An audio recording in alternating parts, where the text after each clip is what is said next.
RotoGrinders, Dean here. Dean 7994. If you want to get all technical on me, it is 5 o'clock on a Monday, 5:03. Close enough. Sure, why not? We're with Kid Yahoo, Chris, Kirk Dees, Kirkwood coming off a good weekend himself. I see in the chat they're congratulating Bobby Gomes. Hey, there's Bobby. What's up, Bobby? Took down a big one. First, second, and third. He was in the podium all by himself.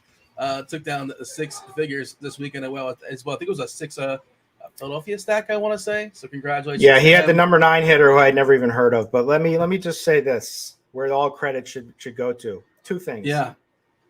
Went to his tweet said it's a RotoGrinders. He thanked RotoGrinders tools. I know, but the real he's been complaining. He's been on a downswing since a huge hit. A little, the stuff we all go through. He didn't win $1 million every day, unfortunately. Yes. Yeah, and then I give him a UFC winner on Saturday night at his kid's birthday. I say, hey, you want a winner? He says, yeah. And so he put blind faith, and I gave him a winner.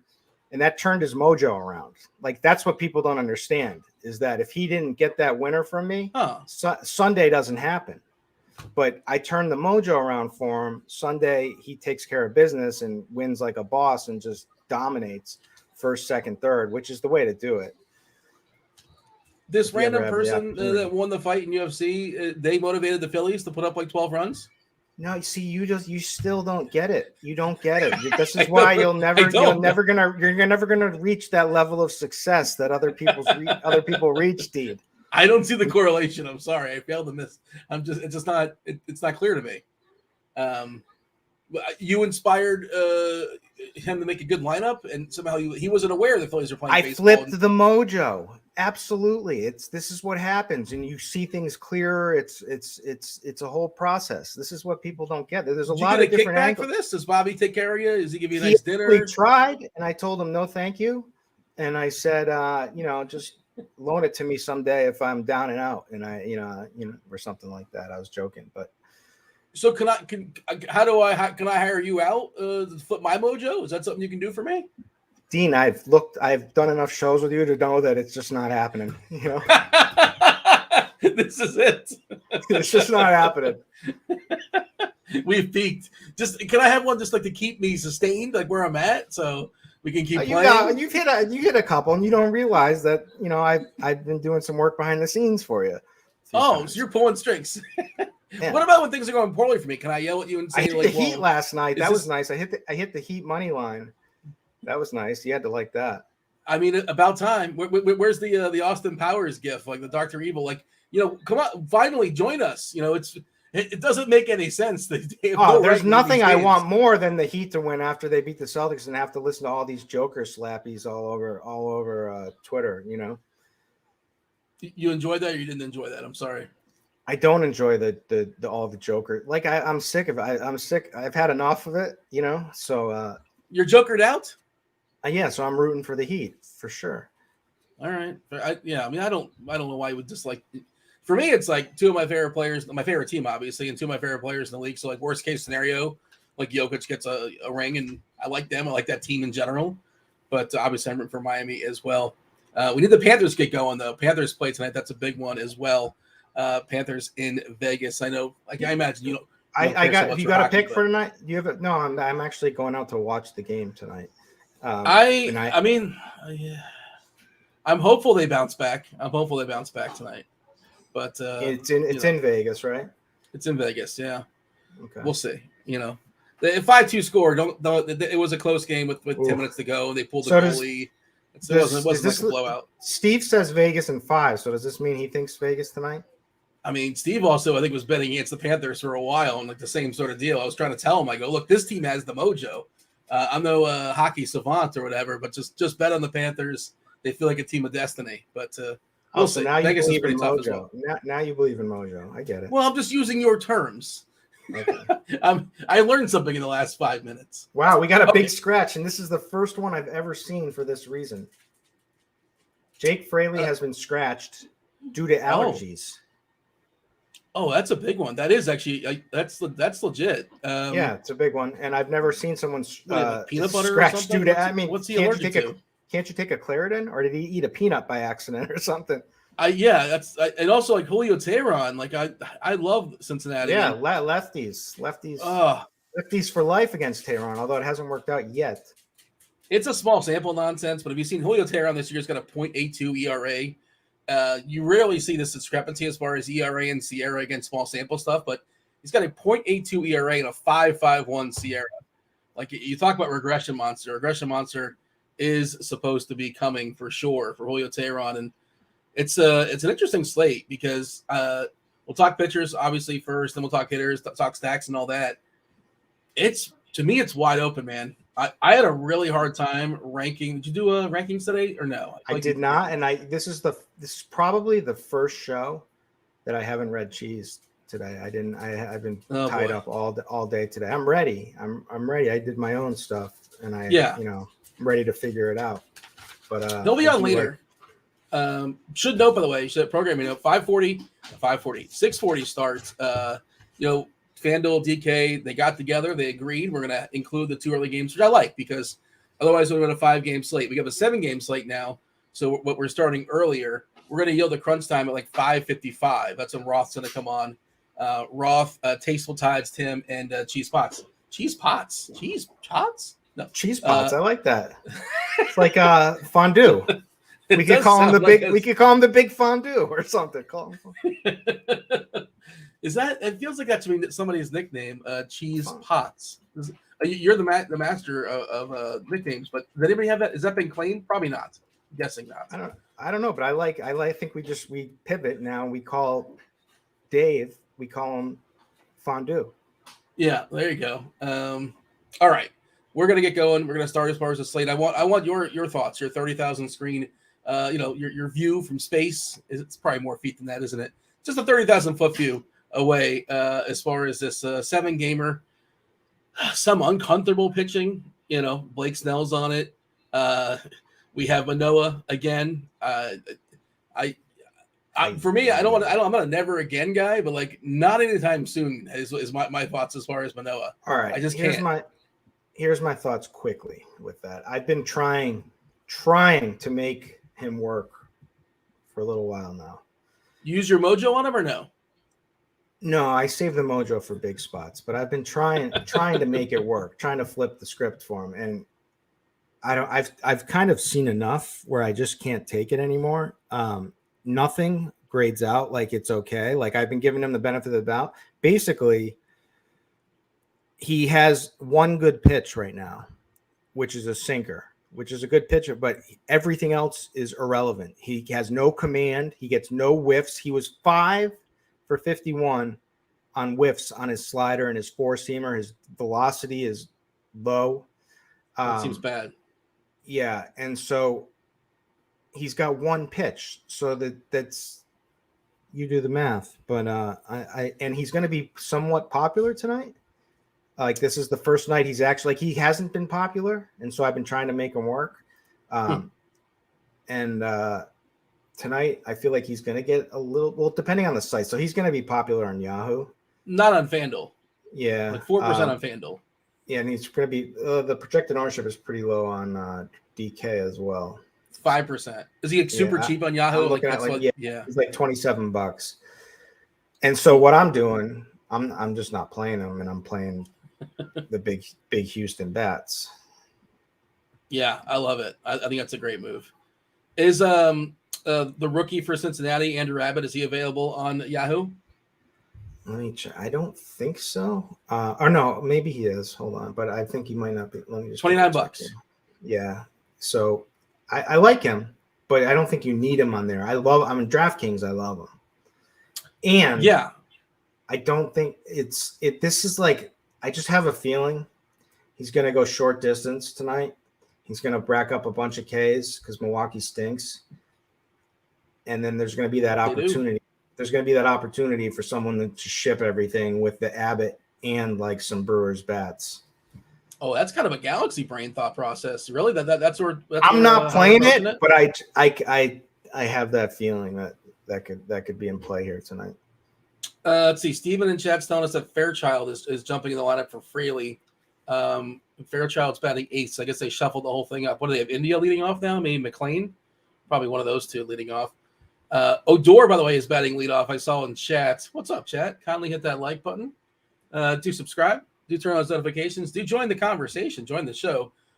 We like to be as interactive as possible. Whatever's on your mind, whatever we're leaving out. Tell us we're right. Tell us we're wrong. Tell us why. And, we're happy to focus on whatever you want us to focus on for the next 40 minutes or so. We have all the lineups with the exception of the Cubbies. Padres lineup came out.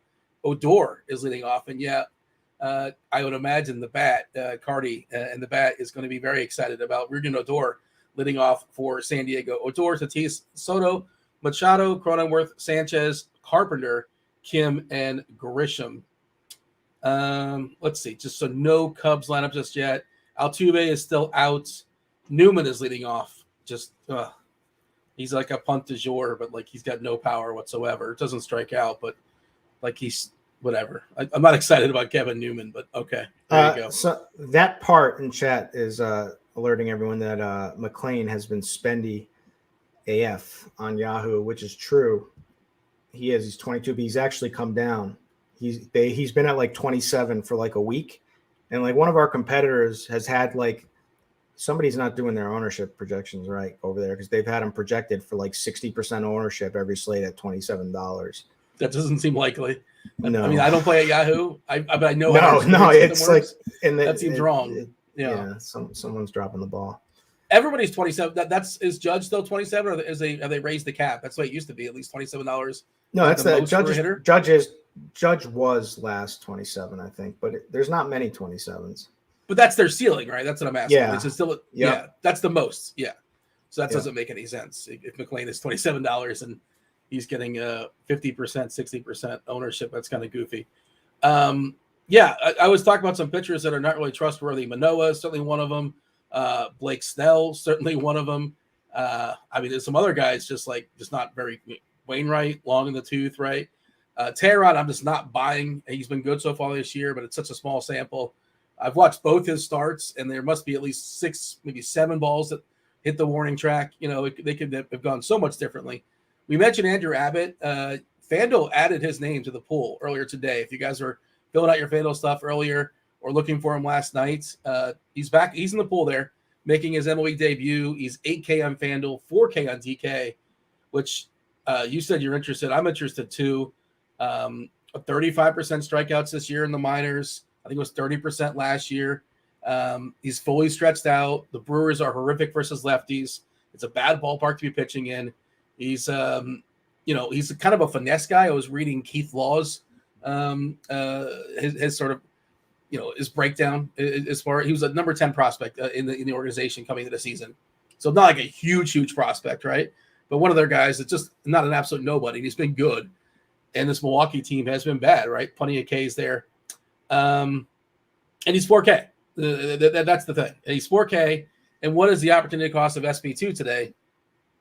He just seems like a really good way to open up salary on DK. I don't think I'm playing him on FanDuel. I'm not playing a lot of lineups over there, just playing a couple. I don't think I'm paying AK for him. I think it's fine. You can do it. If you're playing 20 lineups, sure. But I'm only playing a couple, so I don't think I will. Ownership is there, by the way. Number 1 is Nola, which we'll talk about that as well. 57% on DK. Kind of just like last man standing. Snell at 43%. Double barrel if you want to go Nola and Snell. Abbott is getting 26%. We'll talk about Braxton Garrett, Oviedo in a second. But, talk about Abbott and DK specifically where he's 4K. And I guess if you want to talk about on FanDuel as well, 4K, which you can do. It's not the worst idea. But I'm just going to play him at 4K. I don't know how much. I'm going to get more than 26%. It's not a lock button situation because you never really know, right? First start, we'll see. But, good matchup, strikeouts, super cheap, low opportunity cost. That's where I'm at. And it sounds like you kind of touched on it. That's like where you're at as well on DK with Abbott. He's my 3rd favorite. So basically I'll give you the load on him. He's had phenomenal numbers all the way through at each level of the minors. They've put him on the fast track, and they said he's going to be in the rotation going forward. So this isn't just like a one start, see how he is and whatnot. He's got great command. He's had a 90 to 17 K to walk ratio in over 10 starts. I think he's gone at least 7 innings. I know that. I didn't fully have time to check all of that, but I don't expect him to go super long in this game. But he's got electric K stuff. You probably drop that down a little bit, and but this is Milwaukee, and Milwaukee is horrendous against lefties, and so they're first the highest K percentage against left-handed pitching, and 29th in WRC plus, which is just crazy, especially when they're a team that platoons like they do. Like something's not working. But so this is a great spot. He's cheap. I've got nothing bad to say. You can do whatever you want with him. I think he's going to work out just fine. My second favorite, who was the other guy you wanted me to talk about? Well, I pulled it up as far as Abbott. So far, 10 starts in the minor leagues, 54 innings, 90 strikeouts. We don't talk about a whip, but he's got a .93 whip. Lefty. Also, Law said that he was you say electric stuff. I think it's more crafty. I don't know. 91, 93. Like, you didn't describe him as like an overpowering type pitcher for what it's worth. But if you strike out people, that's what I call electric. Yeah, that's what. Yeah. Well, here you go. April 6th, 11 strikeouts. April 13th, 14 strikeouts in 6 innings. That's hard to do. April 19th, 11 strikeouts in his last start. The 26th, he went 5 innings and struck out just 7. Obviously, he's facing AAA competition there, but the K's have been fantastic. And again, he's 4K, and it's not like we're like not playing Shane McClanahan instead. Like, it's like our other options aren't spectacular either. So yeah, give me Andrew Abbott. I feel pretty good about him, as good as I can considering all the circumstances. What else did you have as far as other pitchers? Nola. Let's talk about Nola. That's kind of a key starting point. On Fanduel, Nola's getting 38%. Obviously you got a roster 1 over there, and TK got a roster 2 of these guys. 57% ownership for Nola, who hasn't been great this year. Like, he just hasn't. But, good medicine for that is facing Detroit. Detroit is terrible. They're especially terrible against righties. Pull up the plate IQ. It's actually a pretty contact-heavy Detroit team. There's no power, but the contact's there at least, right? 22.3% as far as strikeouts is not spectacular. It's fine. And it is a patient team. But Nola he throws strikes. But again, .91, a 91 ISO collectively is pretty horrific as far as the lineup facing righties this season. Who's going to get him? Who's going to get Nola today? It might be somebody, I don't know, but it's a rough lineup, and I'm just playing some Nola. I don't love it, but here we are. And are you with me? Are you on chalk Nola? Yeah, I think you got to rank him as the number 1 pitcher tonight. He has the longest leash. He threw, he didn't quite get there in his last game, but he still still threw 103 pitches.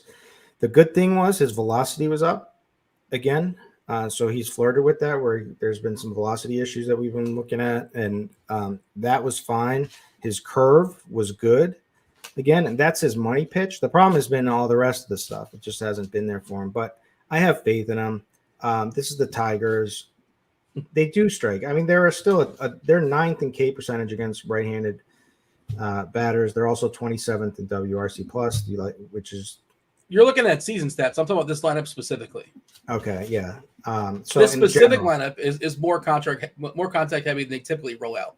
But you're sure. Right. Like, typically, that's why I was surprised to see it only be. No, but it's actually they're 9th, but their K rate isn't that high. But it's not. I mean, there's a big discrepancy from the top to like once you get down to like the bot, like into the 10 plus area. But yeah, I have full faith in them in this matchup. I think you got to. My second favorite guy is actually Braxton Garrett. Yeah, he's pretty good. Yeah, he's legit. He had a 42% called strike whiff in his last start, and that was without his best pitch doing well, which is his slider. So there's room for growth. He had 7 Ks in that start. That was against the tough Padres lineup. The leash isn't the longest here, but we'll see if it increases. But he's from just an overall, not even like taking price into consideration. He's my second favorite arm. You know what? Who he's got as far as umpires? I was just pulling that up right now. Well, you're gonna like him a little bit more. He's got Bill Miller. Oh yeah. Of course, Derek Hardy once coined as the Mike Trout of umpires when it comes to calling strikes. And then I think Snell that needs to be updated because, Trout not the best hitter anymore. It's not the best hitter in the league anymore. Unfortunately, you mentioned Snell. Snell also has. I have to cough. I'm going to throw it to you. Let's talk about Snell he's got Phil Cuzzy. Phil Cuzzy, another extreme pitching umpire. So good umpire for Snell, but Snell is once again chalk. So it is a small slate. It is the Cubs. I don't know what that noise is. You vacuuming? No. You hear a vacuum sound? It sounded like it to me, but no. I wouldn't put it past Steve to be like multitasking. I wouldn't put it past Steve to have a baby in his arm, vacuuming and producing the show. So I don't hear it. I don't hear the sound. And no, it's fine. I have a fan that's not kind of far away. Maybe that's what you're hearing, possibly, but I don't know why it would just kick in. No, it was only when you were like out. It was like when you hit mute or whatever. Anyways, Blake Snell. Let's talk about him though, because the Cubs do offer strikeouts, 7th against versus K percentage against lefties. However, they're a top 5, number 4 team in WRC plus. They bring a lot of power. They run the bases. This could go bad. It is a nice extreme pitchers on, but he's chalk again. So it's like, I think I'll play him on Yahoo. Maybe. Nah.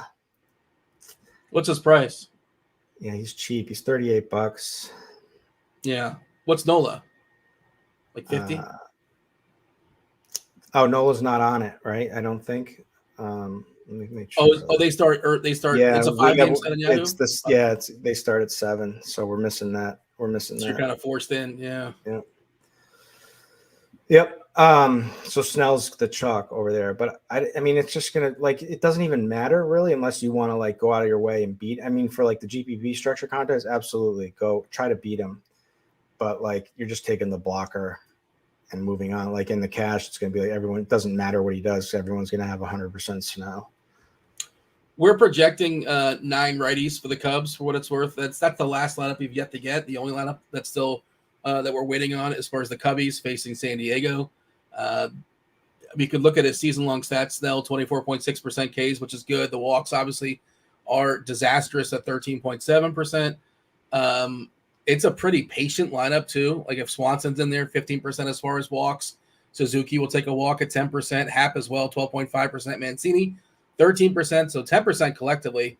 And there is some power there you mentioned, and it's probably going to be 9. We'll see what we get from the Cubs, but probably going to see maybe 9 right-handers against Snell.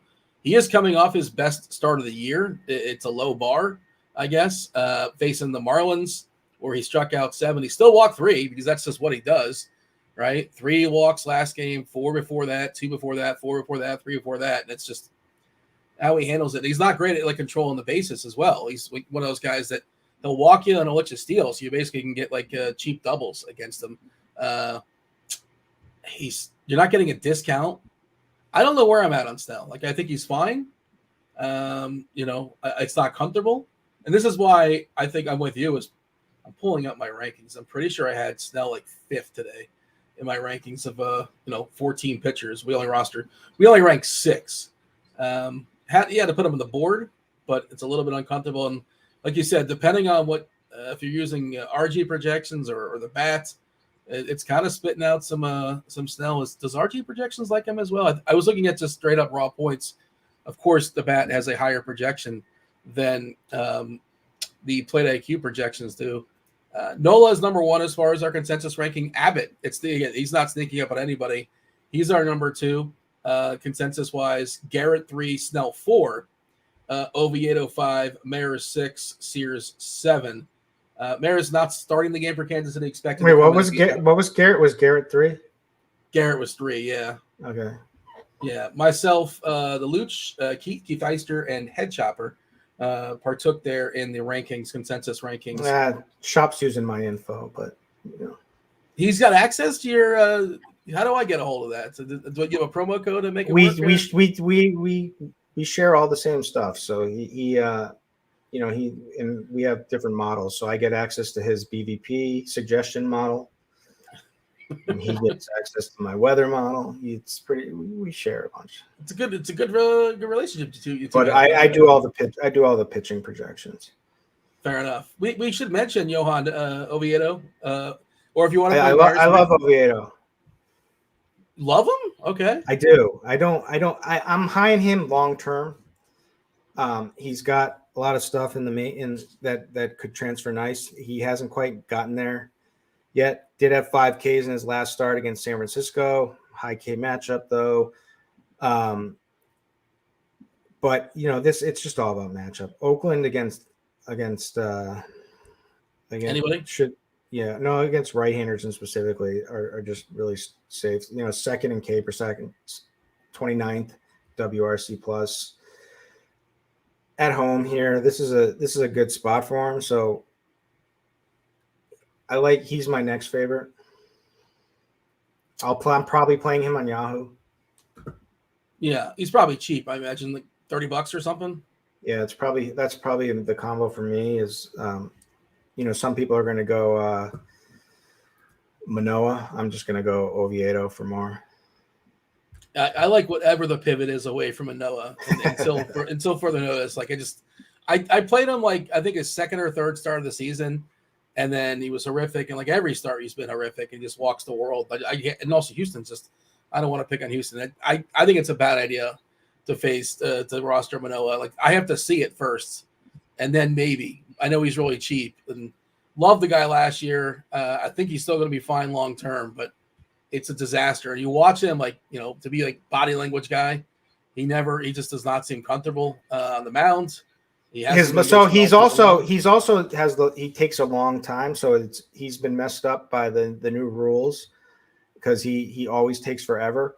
And so there's also been some mechanic problems that have been, I've read a lot of breakdowns on him on, there's been mechanical issues that it seems like he's been trying to step by step each game fix a little bit, but whatever it is, he's just not there. He's, like I said, he's down to like one pitch that's working for him at the moment. And if that's the case, then against a major league team, let alone Houston, of all. So I don't think this is the matchup for him whatsoever, but who knows? If he's chalk on Yahoo, he'll probably smash and break me. So that's just how it goes. But I feel like they should maybe they're not a lot of depth in Toronto. It just seems like they just send him down for a couple starts and kind of figure stuff out or try and figure stuff out, build up his confidence. I don't know. Just trying to work through it and try to figure stuff out against Houston. It just seems like it's probably not going to go well, but we'll see. Oviedo, I want to know where he and Alejandro Kirk go to dinner after each game. Why do you assume? I just want to see what they order. I just want to see what they order. Why do you assume that those two why isn't he going to dinner with Vladdy or something? It's like the highest BMI pitcher catcher combo in all of baseball. Is that a stat you found on Fangraphs? Where did you find that stat? It sounds legit for what it's worth. That came from me. Just top of the dome. What about Lance Lynn and Sebi Zavala? I don't know. It's probably on the board as well. Is he Lance Lynn is?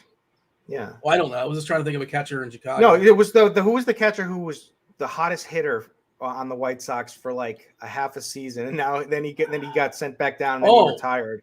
Is he back? Yeah. And then he unretired. What was that guy's name? Mercedes. Yeah. Yes. He had a Terminator, the Yerminator or something. He had that was his nickname. Yeah. You're mean. Mercedes. I think he had an issue with. He might have an issue with La Russa. I can't remember. It was a big disaster, and I do remember Cardi screaming that he's overrated and he's not going to keep this up, and people were mad at him then. So yeah, that's one he got right. People like to give him a hard time, but he was. I can't believe Cardi hasn't taken the L on Arenado yet. He's still trying to cherry pick stats that he still has a 103 WRC plus or from the season. Is that how Cardi sounds to you when you hear him? No, he's more like I thought you were gonna pull the chest out, give a little skin for the win. I thought you were going to say he hasn't taken the L on Texas yet because Texas keeps. Texas, that has been fun to watch. I mean, Texas has been mashing. Things. It's mashing. I saw a stat that they like had the most. It was the most 10-run games this season, more than anybody else in the league, and they did it at least I think a couple times this week in Seattle, if I'm not mistaken. Put a hurting on I want to say Chris Flexen coming out of that bullpen amongst other people. It was Ford, Mike Ford, like the throwaway first baseman was throwing like junk. I was trying to get a couple cheap homers with my Texas stack, but I think I got one. Nonetheless, all right. Give me the summary as far as pitchers. We talked basically everything that's relevant. I think it's pretty straightforward. Abbott and Nola is probably the chalk on DK.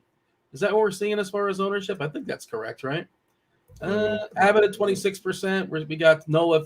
So Snell at 43. So I guess it's two of those three. And you mentioned Garrett as well, getting 24%. Oviedo at 20. Do you want to? I have it. This is my ownership. Yeah. I have it. Nola coming in the highest. Snell second. Garrett and then Abbott. Okay. They're asking about Sears in chat. Sears, JP Sears. Yeah, I don't mind it. Yeah. I mean, he's a good arm. He had low strikeout stuff, but he should have higher strikeout stuff in his last start. He's got a sweeper he's been working on. That's all the rage these days. Big negative ballpark shift. No Friedel. I'll give him that. That's a nice upgrade there at Cincinnati. With Friedel getting the scratch, that should help him. Yeah, I mean, he had a pretty good start against Atlanta in his last one. Didn't get the Ks, but his secondaries had a 30% called strike whiff. Yeah, I like him. I think he's that's where you go. That's like the next. So this is what I would. So like Nola, Snell, Garrett, Abbott are all going to be interchangeably somewhere. I mean, Nola's going to be the highest, but then those three are going to be the next, and they should all end up somewhat close to each other. Then you get to like Oviedo, Manoah, Perez, and then I have Sears behind him. And if that's the case, then give me Sears over Manoah and Perez. But that's the way to get a little. That's the way to get a little different, I think. But Pitt doesn't strike out a ton, but it should be a pretty safe matchup. I don't have Perez like on my board. Just Cardinals against lefties, and Perez is a ground ball guy historically, and he's probably not somebody who's going to get completely blown up. But also, what is his ceiling, right? Well, I mean, it's I guess you could make a case he'll probably drop from that projection, but that's what I had him. What he should be at. Yeah. He can eat innings, though. He can go 6 innings, which is something that's kind of. He had a rough start in his last one against St. Louis, but like this is a bounce back. And should we acknowledge Mares? Good matchup against Miami, good ballpark, obviously. If they're ahead, better chance of grabbing the win, just because more likely he'll be in the game when the win matters in the 5th inning. If he's opening, if he's starting, he can go 4 2/3 and lose it, that kind of thing. We've seen him go 6 out of the bullpen and 4 2/3 of the bullpen. So, and I'm not sure it's officially been announced with the assumption that he's going to be the long guy here. It's interesting. I don't think I'm making enough lineups to do it, but I'm not going to tell others that they shouldn't. Do you have an official take as far as Maris coming in as the long guy for KC? I like him. So what's his price? On DK, he is 6'6". I wouldn't use him on FanDuel. I don't mind him, but the problem is his numbers are skewed. Yes. But, I mean, he's had decent strikeout stuff, allegedly. So, I mean, he's just a way to get crazy. I'm not going to have him tonight, but I can't knock the play. Yeah, so I put up all the pitchers together on this slate, all 14, if we're including Carlos Hernandez as an opener for KC. And KC's got the 1-2 as far as strikeouts, 31.9% for Hernandez. You're not rostering him, obviously.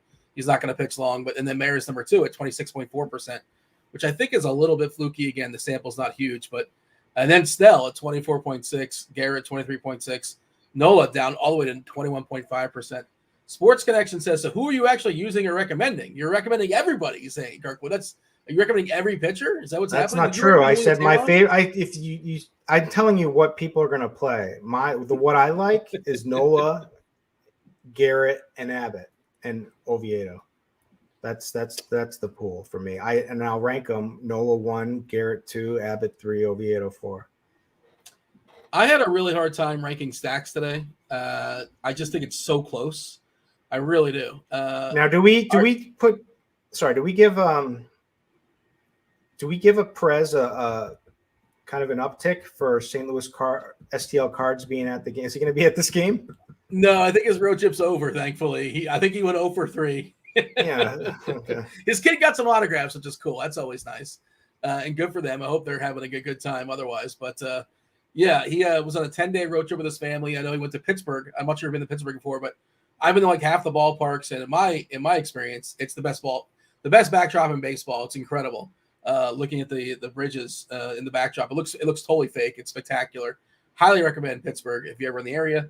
And he also went to Cleveland. So I think he went to 3 games in total, a bit of a road trip. And his Cardinals keep on losing, so much so that I think the Cardinals are now the worst team in the National League, like worse than Colorado when it comes to straight record, which is pretty wild. But, that's where we're at 2 months into the season. But Cards he's had enough. He's not going to go down to Texas if that's what you're asking. It's just I feel bad for him. You know what I mean? Because you can tell how it affects him. More so, like yes. Through Twitter, you can just get a sense that he's a diehard, and he deserves better, is what I would say. Yeah. Especially when you're bringing your kid, you're doing the father-son. Baseball is all about father and son, right? Like father and son, you're bringing your kids to the game. I can't wait to bring Dylan to the games to Fenway. Be a Yankee fan. No, yeah, yeah. Oh, he's. So I'm starting him on. First of all, he's going to be a combat special. I'm starting him on jiu-jitsu like really early, and he's gonna. You have it all planned out. That's great. He's gonna gonna hate the Yankees. But if someone tries to mess with him in Yankee Stadium, he's gonna know how to handle it. Our stacks today. Did you feel the same way as me? How it's super close? I have Houston number 1, and nobody else, even one other person ranked them. Nobody else ranked them just because of Manoah. It's like, yeah, I'll take Houston, and he's just going to walk a bunch of dudes, and somebody's going to homer at some point. We'll get to that bullpen. We're locked in for 9. Ballpark's fine. Consensus-wise, Philadelphia is number 1 against Joey Wentz. We saw, it's June, so Schwarber's doing his thing. Banged out a couple homers yesterday. We saw Ellis is super cheap. I was looking. I played him the day before. You're talking about Bobby playing Ellis. I had him the day before because he had like 60 or 70 power, his power score on Fangraphs, and he was super cheap. That's all I need. If you're super cheap and you have a chance to homer, I'm interested. Gotta make stuff work. Yeah, he's in the lineup again today. Left on left versus Wentz, but I believe Wentz. So breaking news. It was Pittman. You got you saw the notification today about how the Indianapolis Colts player who's not a star was gambling. No, I don't know anything about that. Being investigated for gambling on their own games too. And Michael Pittman was Steven Jones saying it's Pittman. Okay, yeah, I saw something. I didn't click on it, but like apparently NFL had like new restrictions as far as gambling. I'm not sure, but yeah, you're saying he was betting on his own team or against his own team? Because on is like it's more acceptable, I think. Definitely more acceptable. We'll see how it comes out. But this is big. The best ball bros, they're all going to be talking about it. So this yeah. Well, it's a good thing you mentioned that because if you are a best ball bro, get all your best ball bro nonsense at Spike Week. SpikeWeek.com. 40% off your monthly or seasonal subscription. Use the promo code RG23 at SpikeWeek.com. Rankings. There's 3 different sites. DraftKings, there's Underdog, and Draftsters. I think it's a $15 million contest over at Underdog, which is outrageous. And they're probably going to fill it. Draftsters got a huge one as well, which may not fill. Maybe you want to play over there. Yeah, and they will help you out with all 3 of those sites. Spike Week, SpikeWeek.com. If you are, you got the urge to do your best ball drafting, by all means, check out Eric Beinford doing a lot of content there as well. But let's talk about stats. No, it wasn't Pittman. We got to ban Stephen Jones. Oh no, Steven's giving out false information. We'll let Steve handle that. You're lucky he likes your name, so let's see if he wants to. Cheese did not do rankings, by the way. I see you're in chat, typing in chat. Well, someone just said that you and so maybe that's what he's talking about. They said that Cheese had Houston #1. Mr. Richard said Cheese has Houston as his favorite stack. I think he liked the Astros in his article, but like he'll come on later. Is the assumption the insinuation is that I'm plagiarizing his rankings? That's not what I'm doing. Wow, what are you paranoid about that a little bit? Is that? Well, no, I'm not paranoid, but I feel like I need to defend myself because I feel like there's a failed. There's a little. I didn't say that at all. I didn't say that at all. There's an implication. You said it without saying it. Yeah. So Philadelphia is #1 as far as our consensus rankings. Texas #2, Cincinnati 3, Toronto 4, Houston 5. St. Louis got a little bit of love, and the Padres got a little bit of love as well. But I think it's super close, and you can shuffle these teams up however you want. Is there anybody too high, too low? Do you think there's a distinctly like this is the team, and that's that? I was excited about Cincinnati, but the Friedel thing, I just think Tehran is just getting so lucky. But I hate that Cincinnati lineup without Friedel. But I'll play some. I can't get over the fact that Manoah is down to 1 pitch and having Houston. And I wanted to come on here and scream Houston, and I started with Yahoo because my main lineup is over there. Yeah, especially tonight because I have plans. But anyways, so Houston is. I'm a little hesitant to tout them now that you like them so much, but Houston is also my number. I don't like him because Dave likes them. I mean, Phillies should be up there, right? Schwarber finally coming around a little bit. Yeah, we got Philly 1. We have Philly 1 yeah. overall against Joey Wentz. Yeah. I think you can go all right. You can like Toronto on the other side. And then I think Texas versus Wainwright. And then you gotta like, although it's a less of a lineup now with Cincy versus Tehran. I mean, someone's got to smash Tehran soon. Is Cincy the team to do it? It could be, but you're right. It's a rough lineup, but I'm going to play. I mean, it's literally all right-handed batters now. It's 1 through 6 are all right-handed batters. Benson's a lefty, but yeah. Yeah. I might play Tehran. Yeah, I mean, I wouldn't advise. I mean, I'd always been lucky his first 2 starts, but he's due for some regression monster visits for sure. By the way, I just saw Bogarts apparently hoping for tomorrow, but they're saying surgery, not something that's needed, even though it's they need a long. Basically, Bogarts, I'm not sure, but supposedly they might throw him in the IL. You see, he's not in the standing lineup today, but I guess they gave him a cortisone shot, just something to monitor. I guess that's more of a season-long thing. This is daily fantasy sports, Kirk. What we care about today. Do you even play season-long? I do, and if can I go on? I don't want to go on a rant about season long, but in the RotoGrinders season long league, right? I lost the. It's so stupid the way we keep score, and this is everybody. It's not RotoGrinders, but just this guy. You face this guy in a matchup, and there's 12 different teams, and I had the second most points in a 12 team. So guess what? I played the team with the first most, so I get an L, and the person that had the 9th best scoring gets a W because they faced the worst team. It's dumb. Why do we do this? Why do we all agree on this? Can't we think about this logically? That's for football too, season long. Like who set up these rules? They make no sense whatsoever. Like play everybody. How about that? Have here's your record for the week. You're 7-4. All right, we'll continue. We'll move over. I guess you don't play much season long stuff. Yeah, but don't say we ever again when I'm on a show with you. We're talking about season long. How dare you? Why would you besmirch season long so much? It's I'm in a couple leagues, not in a lot. I'm not overwhelming myself, but just to kind of keep it. And it helps me also keep on top of just. Yeah, it helps you. It does. I admit it. That is one area of benefit that you get with the call ups and whatnot. Yeah, and I also know too much about bullpens probably. But so go ahead. We've had a question. No one's talking about Sears. I think Sears is a good pitcher. So I'm not necessarily dying to get Pitt. Obviously, the worst bullpen on the slate today is Oakland. So Pitt could be in play for sure. So I get it. But they didn't there. I'll tell you who the bat ranks. I'll just say this, but say Sears goes 5 and change, and you lose the 9th because Pittsburgh wins. So you're getting, if he goes 6, or you're getting like 2.5, 2 1/3, 2 2/3 against the bullpen, unless Sears gets his face fully punched in, and then you party, have a good time. But that's kind of where we're at. And I know you like the Pirates more than I do. Dating, previously on different shows. I like McCutcheon. I like So Reynolds. I first of all, we did a show on Friday, and I said Yeah. that the nuts was the St. Louis Pitt game stack, and it was. What is that what you had? I think I had. I it too. did, but I had Manoah with it. I think it was no, it was I had some enough with bum Manoah. pitcher. No, it wasn't Manoah. I had some bum pitcher with it, whoever it was. But I got like top 10 in the 250 or whatever it was. I didn't. That's something. It's respectable. 9, I think it was, or something. Anyways, so I'll give you the bat. So the way the stacks, it's like Philly, Houston, Toronto, Texas. I think St. Louis is a decent stack here just because of the way that they line up against lefties.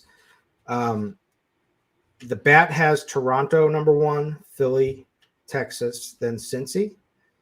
Now the bat differential versus Vegas, versus Vegas team total is KC has the highest differential. So that just means that, there's more of an edge there, but it doesn't mean it's likely it's going to happen. Just more of an edge. The Cubs, well, I could get behind the Cubs for sure. It's a leverage stack. The kids like to call that one, right? Yeah, it's funny. It's funny because the bat loves Snell, but also likes the Cubs. Well, confused. It doesn't know what it wants. The range of outcomes for Snell are greater than the average pitcher, with the upside and the downside, right? You have to extend it both ways. I think that's, again, I don't know how the inner workings of the bat, but that's just the way it makes sense to me in my head. Somebody has a question as far as Toronto, and I just want to speak about Toronto in general. Belak, what we've seen of him so far, he's been a reverse splits pitcher. And when you're a righty and you're a reverse splits pitcher and you're facing the Blue Jays, I like the Blue Jays. Alan's asking about Bregman or Chapman, and I like both a good bit, obviously, but I think Chapman's an awesome tournament play. I think this Toronto team is awesome as well. The righty power, Springer, Bichette, Vladdy really, really cheap on FanDuel. And 1 through 4 right out the gate. Belt on the bench, he'll probably come in. Surprised he wasn't starting, actually. He's actually been hitting pretty good of late. I know he got producer Steve's Mets yesterday with a 2-run homer. Maybe he jumps in and in a situation that's needed. But I like Toronto. I like Houston as well. So I don't really have a definitive answer of Chapman versus Bregman. I feel like Chapman's got a better chance to homer. Bregman's got a better chance to walk. So I guess I'll take Chapman. Your thoughts as far as those two? And just like Toronto in general, you with me as far as the Blue Jays? I think that might be my single entry team. I have not decided just yet. I'm still on the fence. Yeah, so Belak, first of all, he had a decent start in his last start, 1 earned run, but this was against Minnesota. He got 6 Ks, Minnesota high K lineup. He had a great changeup going. He basically had one really successful pitch, and he made it work in that start. I don't think that unless his other pitches don't come around, I don't think that works against Toronto. So I'm with you with Toronto. Unless, if he puts it all together, then he puts it all together. I mean, we don't know exactly how this guy's going to look. We've only seen a little bit of him here, but based on what he's been doing, that's my interpretation of the situation. So I'm on board with Toronto. They're my 3rd favorite. We have a Juggalo Bombs. Hit that like button, subscribe, turn on those notifications. I don't know how many likes do we need for a Juggalo Bomb. I'm not really sure. I'm not really sure how you delegate them. But it's your version, of course, of the Spidey Bomb. We watch it at the like anyway. We do appreciate that for the old algorithm. But let's see if we get a couple guys that are going to homer. And feel free to be as ambitious as you want to be. If you want to give 1 for Violent J and 1 for, what's the other guy's name?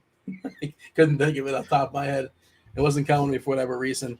But I know 1, and that's good enough, I suppose. Who's homering, Kirkwood? What do you have for me? I do. So I think Vladdy is going to go on a tear here. I think now that he's heating up, I think he's finally got that swing going. So I think he's going to be my number 1 for a home run today. I think an easy one to say would be Alvarez, Jordan. Sure. I think he should be the highest projected probably. I mean, like I said, it's 1 pitch for Manoah at this point right now. And he's just going to walk him though, right? Why wouldn't you just walk him? Yeah, but he might get in a situation where he can't, but they just don't do that. It just doesn't work that way, right? Like whenever you think, they should just pitch around this guy, they just never do.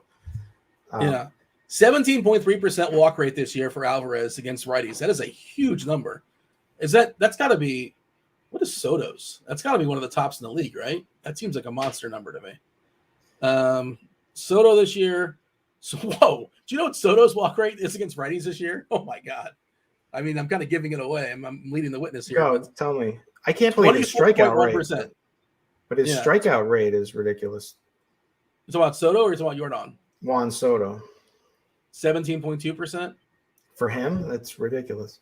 Yeah. But 24.1% walk rate for Soto, which is just that's got to be tops in the league. I don't know. I guess we can type. Here's an official Juggalo bomb take. Yeah. Maybe he won't get played because it's lefty for the beginning, and he's down at the bottom of the order because of that. But it's Rowdy Tellez, and if I had to guess, it probably comes off the bullpen. Okay. But that'll be the first Juggalo bomb. By the way, Shaggy Two Dope, of course, is the other member of Of course, I know that. I know. Of course, I knew that, Dean. Well, I was asking. You didn't give it to me. The chat gave it to me. Actually, it wasn't you at all. So there you go. Little Shaggy Two Dope, a little Violent J. I'll throw out a couple homers as well too. Crunch time should be coming in a few minutes. Again, 6:40 start, so crunch time's going to start early as well. You got they're calling you a fake Juggalo exposed. You just you see the picture on the screen. Which one is yeah? which? Come on, fake. Look at that. The proof's right there. Which one is which? You see, that's not a real picture, Kirk. That was not like the. Yeah, it is. Sure, it is. It was backstage at a concert. No, that wasn't at the gathering. That was at a concert. Yeah. What's your favorite song? Don't worry. I don't want to. I like them all. You can't just they're not like your children. You have to have a favorite. But can I give my Juggalo bomb number 2, please? Yeah. Is Cardi on this show? Is Cardi coming on this show? He's not. And I know it's a Snell. It's a Snell show. So no, it's going to be Nolan Arenado. It's going to be Nolan Arenado. Oh. I thought it was going to be a Cub, but it's going to be Nolan Arenado. We do have the Tasteful Tides, Tim. We have Dave Potts, Cheeseisgood, and we have Kevin Roth. Kevin Roth, who, if you believe bushes are real, mushed Ohtani live and in person. Tell us about your experience, Roth. How was that? The worst mush. I told my wife, I was like, we got to go see this guy live. He's the greatest baseball player since Babe Ruth. It's going to be incredible. And then like halfway into the game, she was like, I think this guy kind of sucks. He just needs to throw. I don't understand. He's like he needs better command. He just needs to throw strikes. That's all he needs to do. He doesn't need to keep. I don't know. Yeah, he's trying too hard. I saw I think he had 4 passed balls in the game that I was at. Like some of them there were no men on base, so I guess it didn't matter. But still, like it was clear command, it was an issue. But for what it's worth, it was still freaking incredible. Even his worst game of his life was incredible to watch. So no regrets. Yeah, for sure. You got to cross that off the bucket list. And you've been touting about Ohtani forever, so I'm glad you got to see him. Despite that, it didn't work out. But you're a Houston fan, kind of, or you're a Rays fan, right? I guess Houston's are they number 2 for you, or yeah, no, Houston's really. Like I live in Houston. I kind of fake support them because I live here, but mostly I'm a Rays fan. How about the little Mavs potential news today? That's nonsense. News. It's what Kyrie wants, so it becomes news. Just get that clown out of here already. It's funny. It has nothing to do with the front office or anything. It's just Kyrie he thinks that he would like LeBron to join him. How did everybody else? Hilarious. Right? Don't you think every player in the league wants LeBron? Like it's the fact that that's news is hilarious. Yeah, I don't know why that's like getting play, but it's not happening. And also, I'm pretty sure. Well, now I think LeBron almost is untradeable. I shouldn't say that, but it's hard to trade him. Whatever. We'll talk some baseball. We got Dave Potts. We have Tasteful Tides, Tim. Tim, anything fun to report happening this? I know you're a big fan of fun. Anything fun this past weekend that you want to share with the people? Dean, when did this turn into a season-long show? I turned it on and you're talking about season-long MLB. It really did. I immediately shut it off. I was like, I'll just come back at 6. I was like, I don't. I'll answer your question. I'm in the RotoGrinders season-long league. There's 12 teams. I had the second most points this week, and I lost because of a meaningless JD Martinez homer in the last game of the last night on Sunday night. And I had the second most points, and I get the L. That's ridiculous. I feel like this is 2014. That's what I feel like. Are you guys telling me that I work for a website that runs a head-to-head baseball league, fantasy baseball league. You weren't invited. You're a ringer. We don't want I you- know. we don't I want mean, you- I would not. There is no world in which I would play in a head-to-head fantasy baseball league in the year 2023. Is that seriously what you're doing? Yeah, Like it is. You know what it is? Yeah. It's That like is a slap in the face to Dave, I think. Who I have a new nickname for you, Dave. Oh, do tell. I just want to run it by you if you would like it. I won't say it if you hate it. I think we should step it up. It's Dave Potts. You're known as Cheese Potts. How about Fondue from now on? The big fondue. No? The big fondue. The big fondue. I would not stop you. Dave, Napster Man set it up maybe like 7, 8, 9 years ago, whatever it was, and most people keep returning. And Well, yeah, I don't know, 7, yeah. 8, 9 years ago, you could have made a case to play in a head-to-head fantasy baseball league. So that what is do you do over. now, Cheese? What do you do?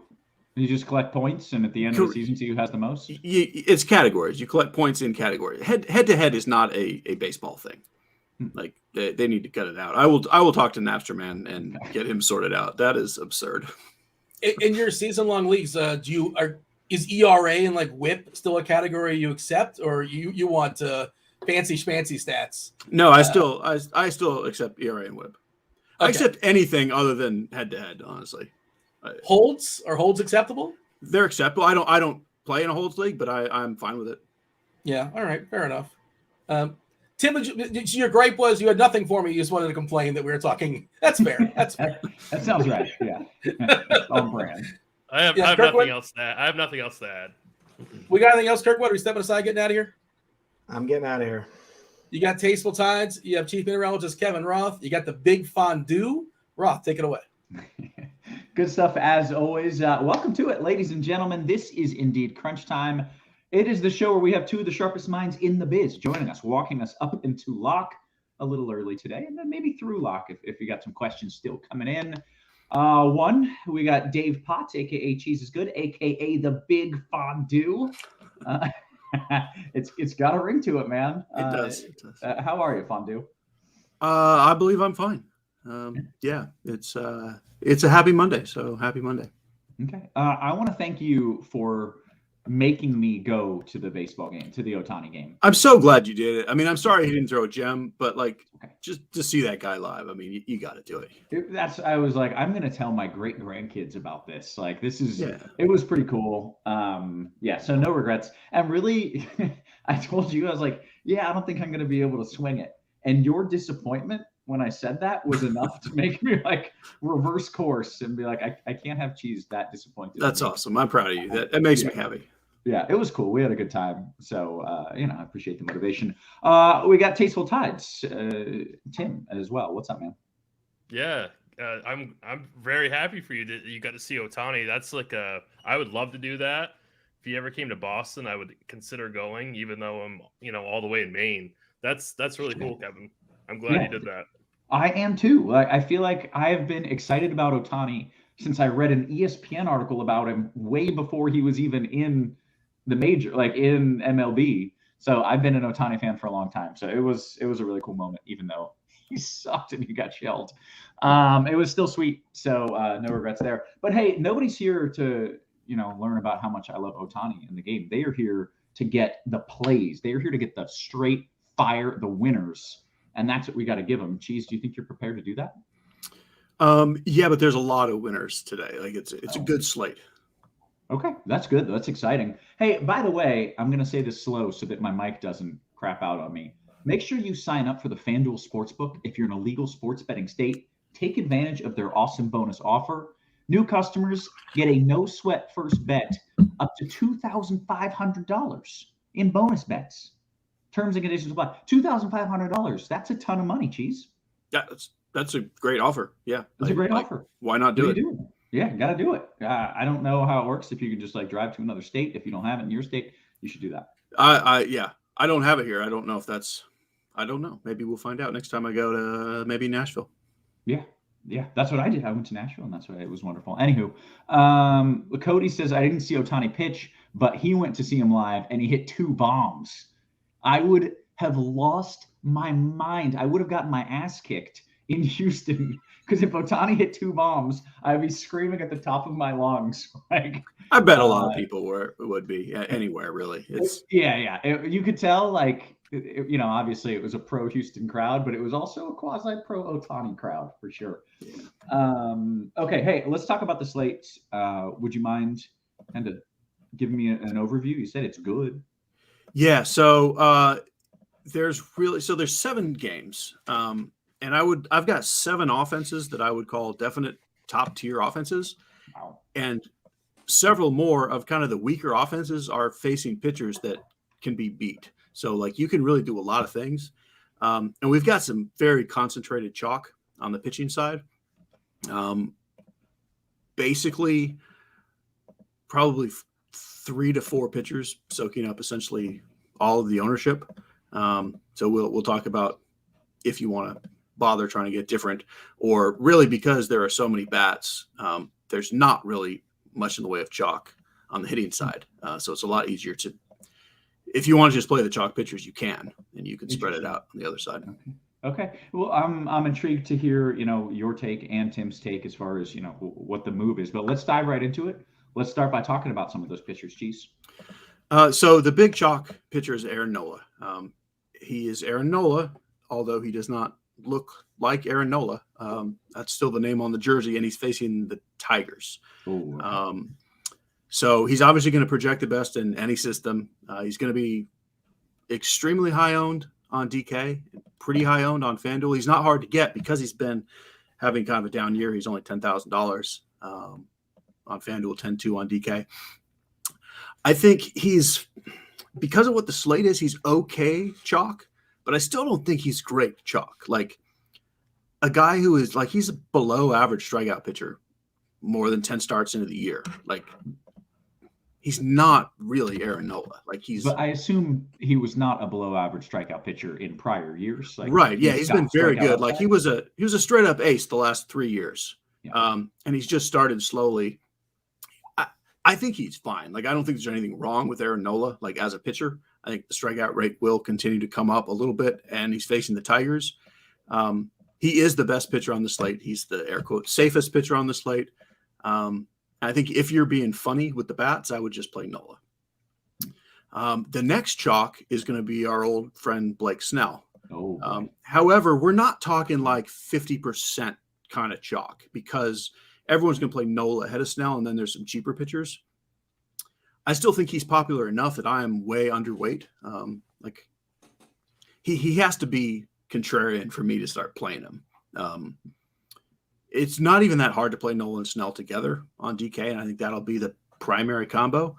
But where it gets super interesting, more so on DK than FanDuel, is a straight up minimum salary, rainbow colored, all the dots, Andrew Abbott for $4,000. Wow. I remember in the projection channel yesterday, people were already laughing about that projection. Yeah, it's just a misprice. FanDuel brought him into the slate later and priced him correctly at $8,000, which makes him, he's still very much in play on FanDuel. At 8K. Whew. At 8K. So, like, the only reason not to lock him in on DK, other than, I mean, he's a rookie. Any rookie can bomb in their first start. We don't know, but you don't really need the salary in a lot of lineups.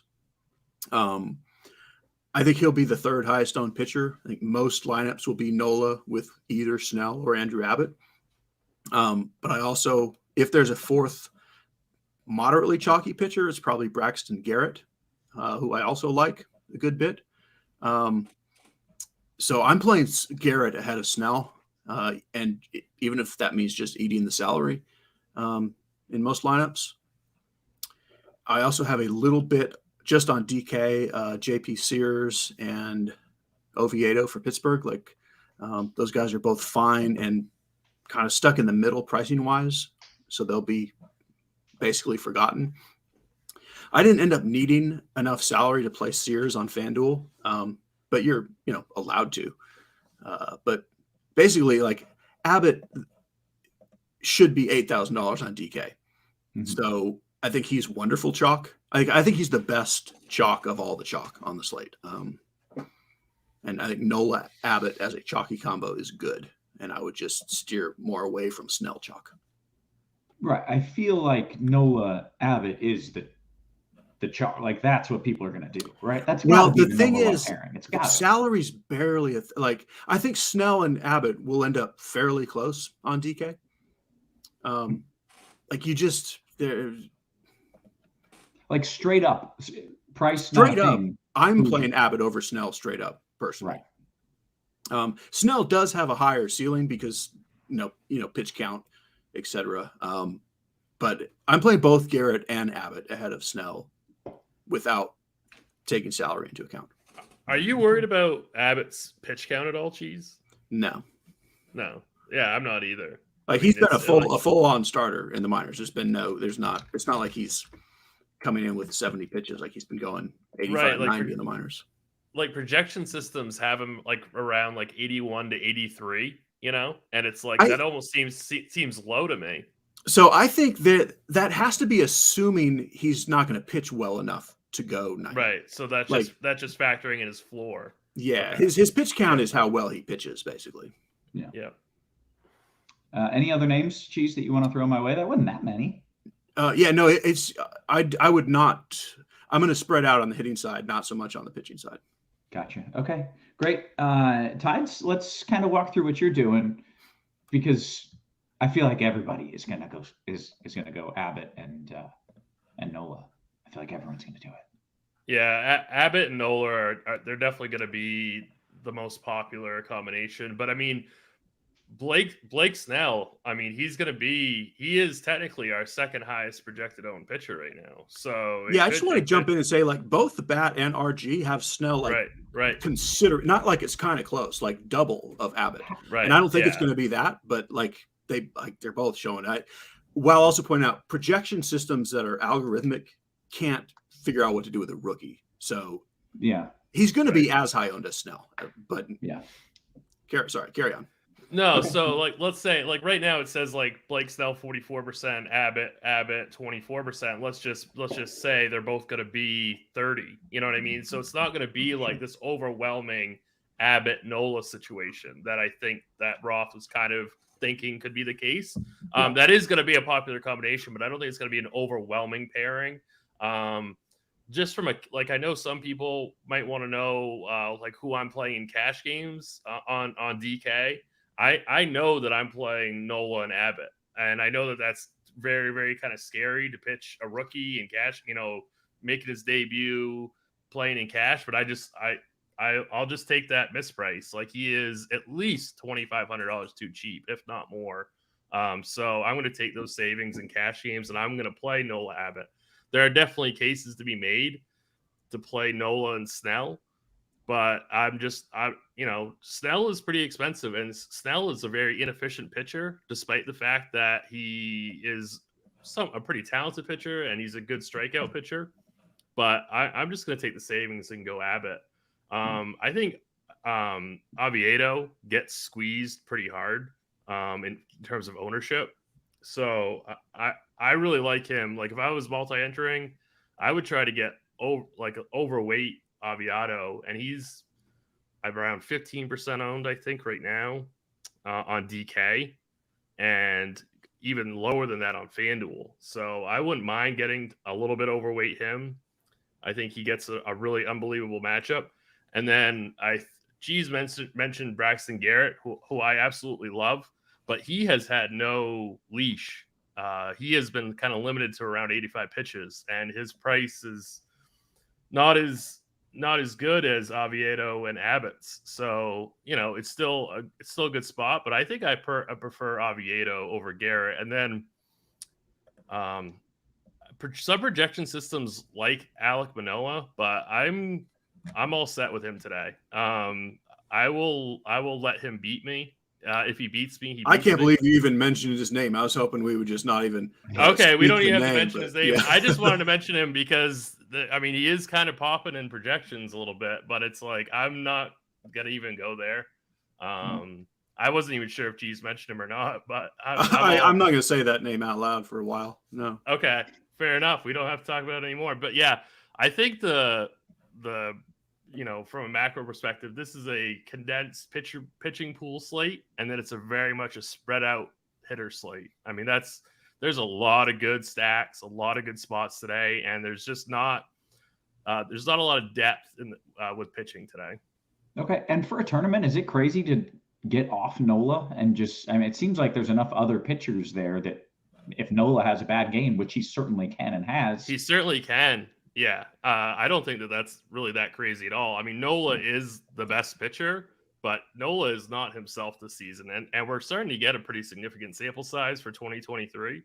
So I don't think it's that off the wall to fade Nola. Now, if I'm making like 150 teams or 20 teams, I'm not Xing him out by any means. But it would not shock me if he was not the optimal pitcher today. Okay, interesting. Cheese, I did get a question here. Your favorite pitcher in a FanDuel single entry, is that just Nola and figure out something with the bats? No. Ooh, do tell. It's Abbott. Ooh, I like it. Okay, very good. Let me see if we got anything else pitcher-wise. Nah, I feel like we're in pretty good shape. Let's kick things over to the bat and talk some stacks. And Tim, you can lead us off. You mentioned there's a lot of ways you can go, so kind of walk me through it. Yeah, there's a lot of different ways you can go for stacks today. I think my favorite is Toronto, but it's like, I mean, it is super, super close. Like, Toronto's got to be up there. I think there'd be like my 1A, and then Philadelphia would be 1B. But they're super, super close. Our top stacks tool has Texas as the top stack, followed by San Diego. I mean, those are both amazing teams.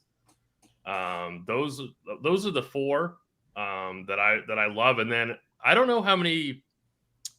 I hope people play Houston today. I know that I only play one team a night. I'm not personally playing Houston, but we kind of were joking about how much Cheese and I don't want to talk about Alek Manoah. But I mean, play Houston.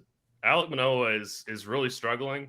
Guys like Kyle Tucker, Yordan Alvarez, an amazing spot. I don't think they're going to get too steamed in terms of ownership. And then we've got to talk about Julio Teheran going up. He is, solely dependent on Babbitt. And unfortunately, Jake Fraley got scratched today, and he was a big time. He was going to be very, very good play, left-handed batter against Teheran. Now it's only one lefty in that lineup, but I don't really care. Like, play these righties. Teheran has no strikeouts in his first two starts. Absolutely, I don't think he has any skills, really. He's just he can only get by on luck. So if Cincinnati's not going to get owned, I would love to see people get stacks of Cincinnati. Okay. Cheese, is this a slate where you don't have to worry about what the chalk is and you can just play who you think is the best? It is. Because it's very spread out with those teams that Tim mentioned. Tim, you confused me on your wording. Do you like Houston or dislike Houston? I love Houston. Okay. And I don't think they're gonna be that highly owned. Yeah, you scared me for a second when you said I hope people play Houston. I thought you were saying because I'm not going to. I think they're terrible. No, I was just saying I only play one team a night, and I'm not personally playing them, but I hope that others do. Yeah. They don't worry. Others are. Yeah, they're my number one team. Okay, definitely. fair enough. And then totally with you on Toronto and Philly, with Texas and St. Louis and San Diego, all bunched together next, and kind of Cincinnati. Like I mentioned at the top, there's 7 teams. 7 out of the 14 teams are essentially top tier. And there's very little separation between all of them. Like they're all around a 5-run projected total. Can you list that 7 for me again? Yeah. So Houston, Toronto, Texas, St. Louis, Philadelphia, San Diego. And who did I miss? Cincinnati. Okay. Are you messing around with anything other than that, or you're just like, that's 7 teams, that's enough? I'm still messing around because it's a really great. Like we've got these wild, inconsistent pitchers, like Blake Snell, obviously. So I'm stacking the Cubs. I'm definitely going to play a Milwaukee stack against a rookie that I love. The rookie, I think he's amazing, but it's his first major league start. Who knows? I'm definitely going to stack Oakland against Oviedo. I also like Oviedo, but he's wild as all get out. He's like a right-handed Blake Snell. I'm going to play Pittsburgh, not because of JP Sears, but because of the Oakland bullpen. I'm going to just name every team on the slate. I'm going to play the Tigers because Aaron Nola is simply an average pitcher right now. And an unknown team against a simply average pitcher is in play. And then the one game that I could just take off the slate is Royals Marlins. But I have just enough lineup. Like I have 40 lineups. So I got to every team. Those would be the two that wouldn't make the cut if I was doing like 20 lineups. Gotcha. So King of Smack says basically he's asking your favorite stack, and that's Houston. Is that correct? Houston, yeah. Okay. Good stuff. Well, let's go position by position, and we'll go around the horn. Cheese, you want to start us off with a little catcher talk? I certainly do. Catcher is fantastic. It's deep. It's good. We got double Contrerases. We got double Texas catchers. Real Muto, Sal Perez. Like it's all great. We got cheap catchers with Yan Gomes and Gary Sanchez. We got Tyler Stevenson in Cincinnati. It's a bunch of names. So let me try to narrow it down. And just in general, if you're going to ask a question about a Contreras today, say that St. Louis Contreras or Milwaukee Contreras. Like it's really hard to get these guys straight. I prefer as a one-off the Milwaukee Contreras. And that's really the only Milwaukee bat I particularly like. And then Jonah Heim is my next favorite guy. But I just, it's a great position. I love all these guys. For the most part, I'm leaving Real Muto and the St. Louis Contreras for stacks out of those high-end guys. Okay, Tim, any other names? I feel like that was probably all the good catcher plays. Yeah, I mean, I think JTL Real Muto would be my favorite in a vacuum, but he might be too chalky as like a one-off. Alejandro Kirk, it would be my preferred punt if you need like a cash game catcher. He's 3,000, so that would be the only thing that I could add. Okay, take me to first base then. So Toronto's my favorite stack on the day. Obviously there's a whole bunch of teams that are bunched together, but Toronto's the team that I'm going to make a stand on. So Vlad is my favorite first baseman. And then there are other ways that you can go pretty easily, like Paul Goldschmidt. I think he's going to go pretty low owned, and he's even more expensive than Vlad on both FanDuel and DraftKings. So I like him quite a bit for tournaments. Abbott's going to be pretty chalky, but I think taking a shot here and there on some Brewers like Rowdy Tellez would be interesting. Spencer Steer for Cincinnati, part of your Cincinnati stacks, I think would be fantastic. And I think everything else, other than like Jake Cronenworth, maybe on FanDuel 2,700 going up against Hendricks. I think that's too cheap. And I do like San Diego, especially on FanDuel. They are very, very affordable. Okay, Cheese, you love the Goldie. Yep, I do. He's my top play. It's not a deep position. Like catcher is deeper than first, which is weird. But it's basically the three guys up top. I love Goldschmidt first, Vlad second, and then Nate Lowe third. As much as I can, I'm just playing those three guys as the one-offs. I think we should mention Lucan Baker from St. Louis. He's minimum salary, tons of power in the minors. He probably gets pinch hit for, but I mean, if he hits a home run, it doesn't matter. So I like him as a punt. All right, second base. Yeah, this is as usual the dead spot. Like India and Semien are just goofily expensive. Like they are probably the best two plays. But this is not the position I want to spend money on if I don't have it. So mostly I'm fine to just punt it. I will say Tim mentioned Cronenworth. I think Cronenworth or Odor on FanDuel would be my main guys. They're both under 3,000. Pretty much everything else there is just in a stack. I mean, it's just not a good position. And on the DK side, like I mean, Simeon's $6,000. Even like Nico Horner's $4,900. These are just not great spend ups compared to elsewhere. So I'm fine going down to like Kevin Biggio at 2,500 and just saying, if I'm not in a stack, I'm just going to punt it and get all my points somewhere else. Okay. Can I go full sidetrack on you, Cheese? Is that okay? Absolutely. Okay. Second base, the bats suck all the time. There's really not very many good hitters at second.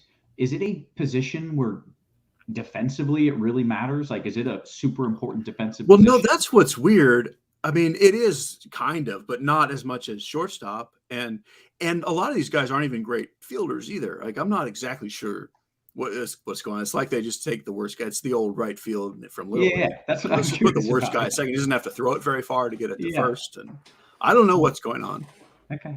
Yeah. Also, maybe post-lock, I'd like you to rank the most important defensive positions, like center field. That's important. I think. I don't know. I'm curious, but we don't have to. I'd like to hear that actually.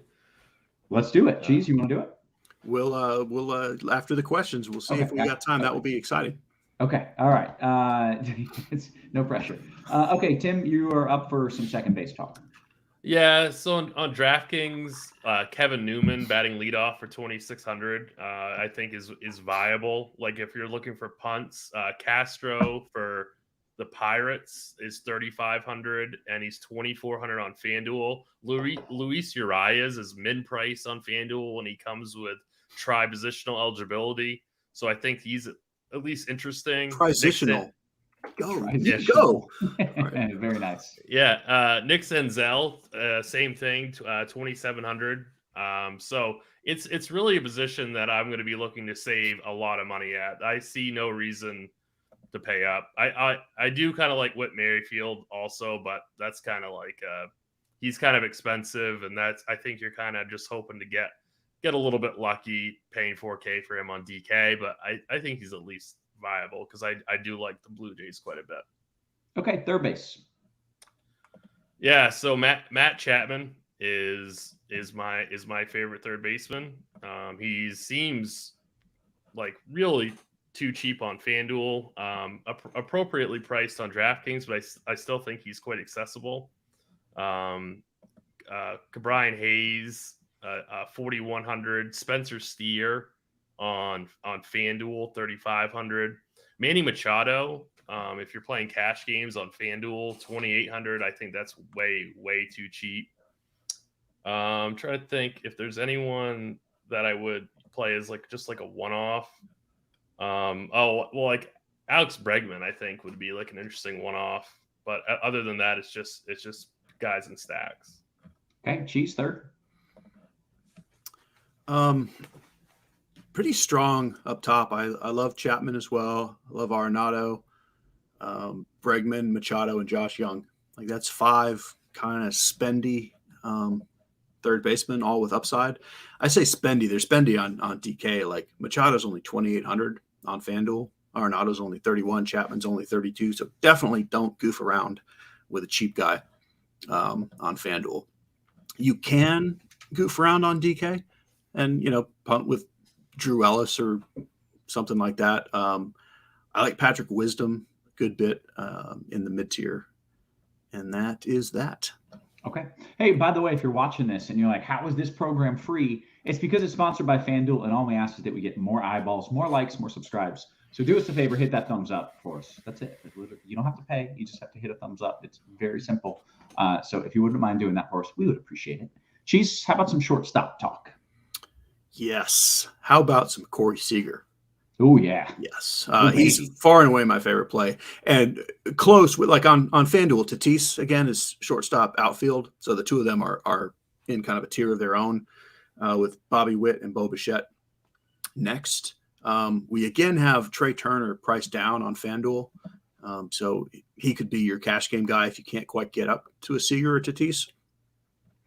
And then there's some pretty good plays in stacks like Swanson, McClain, and Pena.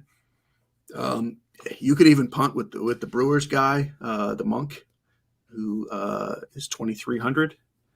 But with Seager, Witt, Bichette, Turner with Tatis on FanDuel that's what you want. Okay, Tim, what do you want?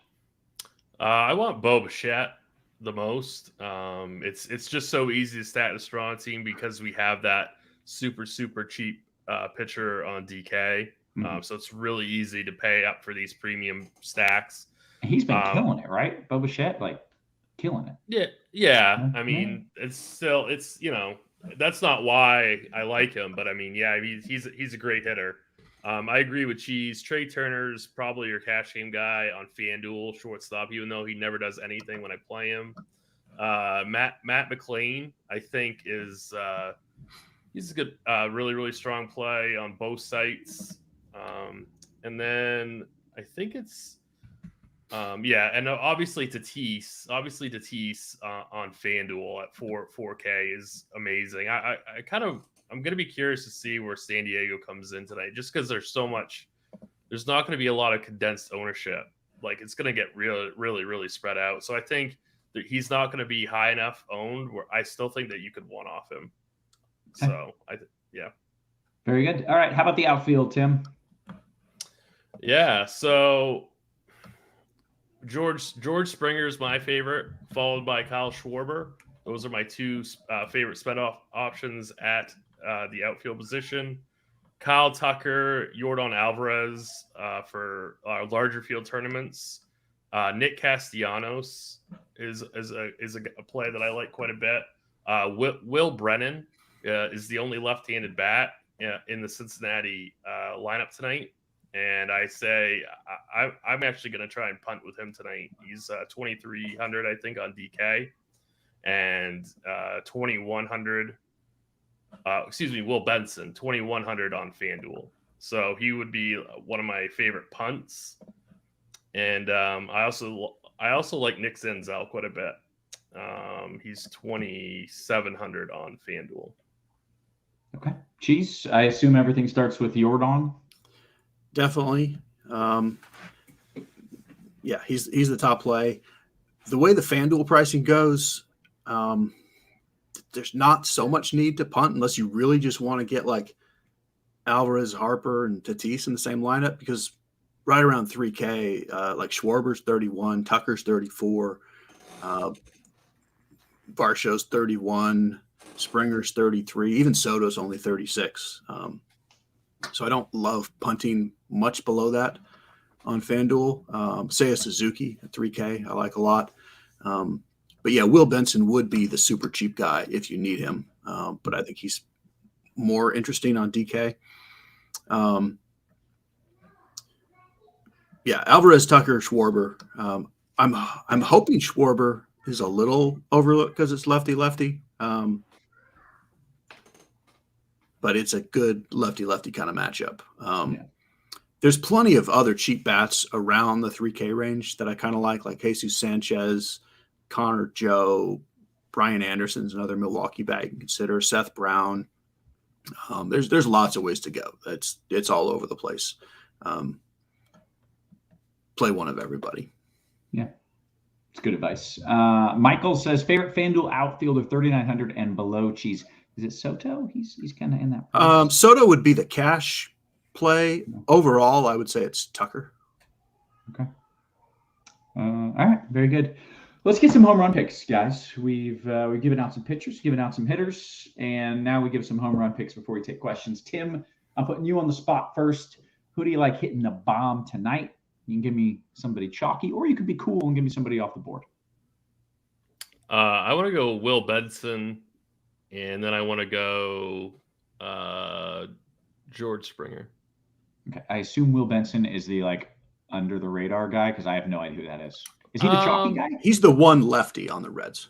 Oh, I see. He's going to get some ownership. I think both those guys are going to be kind of somewhere in the middle between chalky and off the board. Okay. Very good. Cheese, you want to give me a couple picks? I'll give a super sneaky Yordan Alvarez under the radar. And then Lucan Baker for the cheap. Okay. Great name, by the way. Is his name Lucan Baker? Yeah, Lucan Baker. He's from Lucan Baker, Texas, I assume. Is that a spot? Lukenbach? There's a song about it and everything. Yeah. I've been, actually. I saw a jam band play there. Yeah, you did. Yeah, good spot. You would love Lukenbach. Yeah. it's your kind of place. We've got about 7 minutes left here until lock. So let's get into some QQs. I'm scrolling up just a wee bit. FanDuel second base, assume Bregman or Chapman over Jung on FanDuel for cash. Tim, Bregman or Chapman over Jung? Bregman over Chapman. Bregman or Chapman over Jung. Okay. Chapman. Okay. Yeah, we got that. DK Cash Cheese. Actually, I'll give it to Tim. DK Cash, Tim, your favorite second baseman at 4,100 or below? Probably gonna go Castro for Pittsburgh. Okay. DK Cash Cheese. I'll give this one to you. Your favorite outfield bat under 3.4 in DK Cash. DK Cash 3.4. There's actually kind of a ton, which is weird. I think I would play Connor Joe. Okay. FanDuel Cash, Tim, 2v2, Springer Chapman or Bregman Tucker? Oh. I'm just gonna go with what I'm doing, and that's the Toronto side. But you liked both. I like both. They're both great. Okay. Cheese, DK Cash, the brothers Wilson or Jonah Heim? Yeah. Again, if you can, say the Milwaukee Contreras or the St. Louis Contreras, but I do know who you're talking about. And in cash, I would probably do Jonah Heim. Okay. Bregonia. See, I like this kind of build. I like this. Abbott Garrett, DK single entry. Is that viable, Tim? Yeah. Cheese, is that crazy? It better not, because that's in my biggest lineups are Garrett. Yes, I love that. I like it. FanDuel Cash question, Tim, Castro Seager or Urias Alvarez?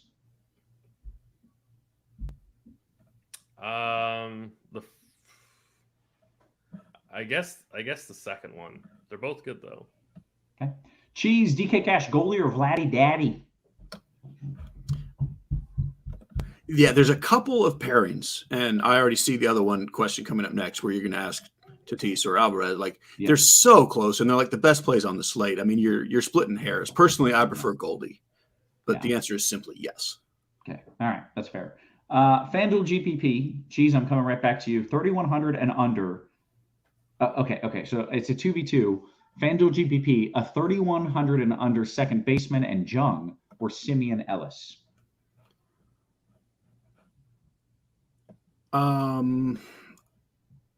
I would go something like Cronenworth with Jung there. Okay. FanDuel GPP, Tim, would you rather a 4-4 Jays Rangers with Garrett or a Jays Padres with Oviedo? They're both really good. I'd say I like the Aviado one, but I mean they're both really good. I like when people have questions like a 2v2 and they're both just really good, and it makes me feel like I just want to say you're doing it right. You're good. Like that's the right move. And that just kind of shows how like really there's so many great offenses tonight. Like it's really hard to just say no, this is a bad play. There really isn't that many of those. Yeah. All right. Musa Hilo says, is Mike Myers, is that a real guy? Is Mike Myers an option at all? Mike Myers. Myers, okay. Is he an option? He's kind of an option. He missed my pool personally. He's like following the opener for Kansas City. And he's not really dirt cheap. I mean, he's cheap on DK, but I would just rather play Oviedo or Sears for a little bit more. Totally viable, but I'm not doing it. Yeah. So I guess a follow-up to that, and I'll give this one to Tim, DK GPP, like Abbott Mayers. Is that just so crazy because you have so much money you don't even like? I was interested to see what Cheese was going to say about Mayers. He would not be in my pool. He would be an X out button for me. So I think I don't think he's necessary. Yeah. Yeah, and I have 40 lineups on DK. I have 0, so that's maybe if I got to 150, I probably still wouldn't have him honestly. But it's not because it's just terrible. It's just kind of unnecessary. Yeah. All right. Yeah, it's not the slate for it essentially. Right. CLT Go Blue says, hey, does Cheese like some of the Milwaukee cheap nonsense like Montessori School or Weimer for hashtag leverage in a DK GPP? Ooh, hashtag leverage. That's a hashtag. Yeah, I like it. Is that what the kids do? I think That's it what is. they do. They hashtag Gotta it. be. Yeah. That is fantastic. Yeah, I kind of like Monasterio, the monk. Yeah. He lives in the Monasterio. I assume. Is that who the monk? That's what I was getting at. I don't know what I'm talking about either. Okay. I didn't know who we were talking about there. All right, that's good. DK Cash 2v2. Tim, Bichette, Benson, or McLean and Joe? I'd say pretty strongly the first one. Okay. Fanduel GPP, Cheese, Sears or Abbott? It's Abbott. Abbott, but I do like Sears if you need to go even cheaper. Yeah. Razzle Dazzle, great name. Razzle Dazzle says, can I run a 3-man pit stack, Tim, on FanDuel with Castro, Kutch, and Joe? Seems like pretty nice value versus Sears. Yeah, I mean, going against that Oakland bullpen is never a bad thing. So I think that's fine. Right. And Cheese, isn't that what you said? Where you like this team? Yeah, I like Sears, and I like a stack against Sears / Oakland bullpen because of the Oakland bullpen. Yeah, very good. The big fondue at it again. DK Cash, Witt, or Boba Fett, Tim? Boba Fett is Boba Fett, by the way, just to be clear. Definitely Bichette over who? Over Witt. Yeah, Boba Fett, definitely. Yeah. All right. FanDuel Cash 2v2, Cheese, Tatis Urias or Tucker Cronenworth? I prefer Tucker Cronenworth. Ballpen drawing. I'd love to see some of your drawings, by the way, if you wouldn't mind. Like, show me a drawing, tag me on Twitter. It says, is Carpenter an option at all? Cheese, he is always an option for you, right? Right? I mean, yes, but not like he's not near the top of the list today. Like, he's not one of my top 5 San Diego bats. Okay. 1 through 6, Craig says, who do I leave out in a Texas stack? DK single entry. So first someone has to know Texas is 1 through 6. Yeah. So you email and ask for the extra spot and you play all 6. So You really, do it honestly, it's so close. I really think you decide who you want outside of the stack more and go that way.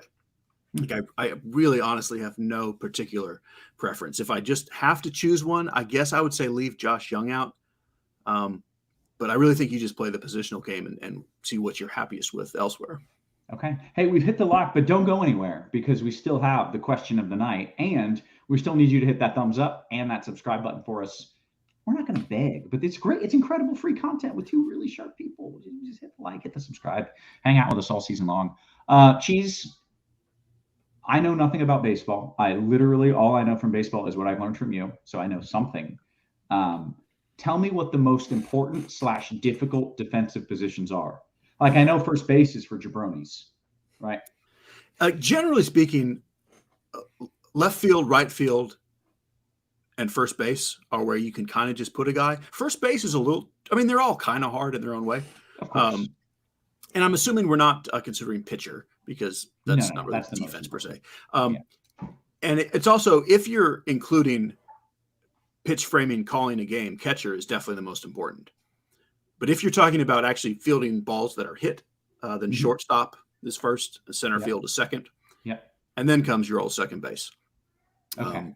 But really, it's kind of catcher, shortstop, center field, kind of in their own little bucket, and then second base and third base over here, and then big old jabronis. Everybody else is jabroni. I like it. Let's say we've got another post-lock question. I'm drinking a beer, and I don't really want to go up to 2 screaming kids, so we're going to ask it. Tides and Cheese, in what way have you significantly seen an impact on your DFS MLB playing styles with the new rules implemented by MLB? Great question. Have either of you seen any changes or made any changes to your process? I haven't made any changes. I don't think I've really seen any changes other than there's been an increase in stolen bases, but I don't think it's been anything drastic. It's nothing that I've really noticed in any big way. Cheese? Yeah, so I guess I would say there's been a little bit less of needing to play the high-priced pitchers because so many of them have struggled a little more, and I think some of it is because of the rules. But it certainly doesn't change the way I'm looking at it, or like the process is exactly the same. It's just there may be a few more high-end pitchers knocked down compared to previous years. Gotcha. Did they take away the shift this year? I don't know. Yeah, they did. Yeah. Like I didn't even notice. Are all the hitting statistics up between taking away the shift and the pitch count? I mean, the thing is, I haven't seen any study on the shift yet. If the shift has like how many hits were added or taken away by the shift, I'm attributing more of it to the pitch clock. Yeah. But I don't know. I'm assuming someone is out there right now, charting all this to be able to say this is the actual number of what we think would be different with the shift. You could figure that out if you wanted to just do it all. Yeah, I think the pitchers are having a harder time adjusting to the clock than anything to do with the shift. But that's just me speculating. I have nothing to quantify that with. Yeah, but are we both in favor of the clock, the pitch clock? No, I don't like it. I love it. Yeah, I don't. For me, I know this is a big time minority position, but like I liked that baseball was slow. Mm-hmm. To me, I don't know. Maybe I'm just, I don't know, being old, I guess. But it's like I don't know. I always liked watching a game and knowing that it was slow. Now it just feels too fast. It built drama. It built tension.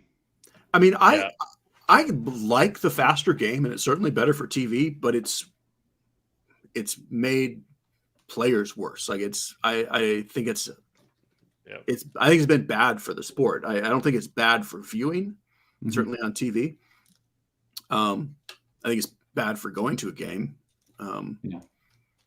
But I'm definitely officially not a fan. Okay, interesting.